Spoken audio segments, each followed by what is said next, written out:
ಕೇರಳದ ಅಲಪ್ಪುಳದಲ್ಲಿ ತನ್ನ ಒಡತಿಯನ್ನು ಕಾಪಾಡಲು ವಿಷಸರ್ಪದೊಡನೆ ಹೋರಾಡಿ ಗೆದ್ದ ನಾಯಿ ವಿಷಕಡಿತದಿಂದ ಕೊನೆಗೂ ವಾರದ ಚಿಕಿತ್ಸೆಯ ಬಳಿಕ ಬಚಾವಾಗಿದೆ.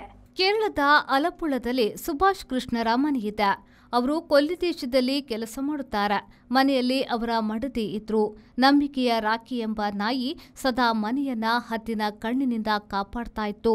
ಮಂಗಳವಾರ ಒಂದು ನಾಗರಹಾವು ಮನೆಯ ಜಗಲಿಯೊಳಕ್ಕೆ ಬಂದಿದೆ. ಒಳ ಹೋದ್ರೆ ಯಜಮಾನಿಗೆ ಕೇಡು ಮಾಡಿತ್ತು ಎಂದು ಬಗೆದ ರಾಕಿ ಅಲ್ಲೇ ಆ ಸರ್ಪವನ್ನ ತಡೆದು ನಿಲ್ಲಿಸಿತ್ತು. ಭೀಕರ ನಾಯಿ ನಾಗಕಾಳಗ ನಡೆಯಿತು.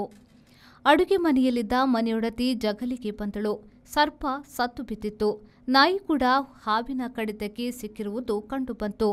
ಕೂಡಲೇ ಆಕೆ ರಾಕಿಯನ್ನ ಆಸ್ಪತ್ರೆಗೆ ಒಯ್ದರು. ಅಲ್ಲಿ ಪಶುವೈದ್ಯ ಡಾಕ್ಟರ್ ಬಿಪಿನ್ ಪ್ರಕಾಶ್ ರಲ್ಲಿಗೆ ವೈದ್ಯರು, ಅವರಲ್ಲಿ ಸಹ ವೈದ್ಯರು ಕೂಡಲೇ ಅವರು ಕಾರ್ಯಪ್ರವೃತ್ತರಾದರು. ಹೆಚ್ಚು ಕಡಿಮೆ ಒಂದು ವಾರದೊಳಗಿನ ಚಿಕಿತ್ಸೆಯಲ್ಲಿ ರಾಕಿ ಮತ್ತೆ ಮೊದಲಿನಂತಾಗಿದೆ. ಮನೆಯ ಮತ್ತು ಮನೆಯೊಡತಿಯ ಕಾವಲಿಗೆ ನಿಂತಿದೆ. ದೀಕ್ಷಾ, ಯಾಕೆ ಟೆನ್ಷನ್ ಅಲ್ಲಿದ್ಯಾ? ನನ್ನ ಫ್ರೆಂಡ್ ಮದುವೆ ಇದೆ. ನನ್ನ ಕೂದಲು ನೋಡು, ಮುಖ ನೋಡು, ಎಲ್ಲ ಹಾಳಾಗೋಗಿದೆ. ಏನ್ ಮಾಡ್ಬೇಕು ಅಂತಾನೆ ಗೊತ್ತಾಗ್ತಿಲ್ಲ. ಅಯ್ಯೋ ಅಷ್ಟೇ ತಾನೆ, ಅದಕ್ಕೆ ಯಾಕೆ ಟೆನ್ಷನ್ ಮಾಡ್ಕೋತಾ ಇದೆಯಾ? ಅತ್ತವರದ ಐವರಿ ಹೆವೆನ್ ರೋಸ್ ಅಲ್ಲಿ ಆಫರ್ಸ್ ಕೊಡ್ತಿದ್ದಾರೆ. ಹೌದಾ? ನೀನೇನಾದ್ರೂ 5000 ಸರ್ವಿಸ್ ತಗೊಂಡ್ರೆ 2000 ಸರ್ವಿಸ್ ಫ್ರೀ.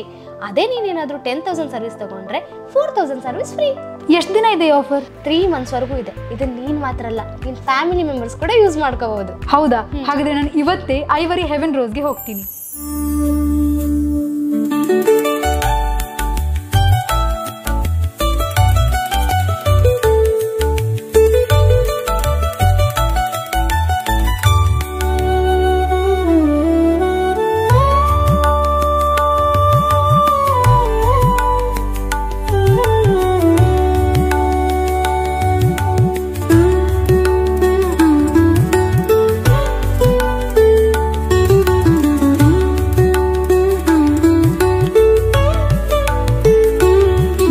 ಫಂಕ್ಷನ್ಗೆ ರೆಡಿ. ನೀವೇನಕ್ಕೆ ವೇಟ್ ಮಾಡ್ತಾ ಇದ್ದೀರಾ? ಈಗಲೇ ವಿಸಿಟ್ ಮಾಡಿ ಹೆವೆನ್ ರೋಸ್.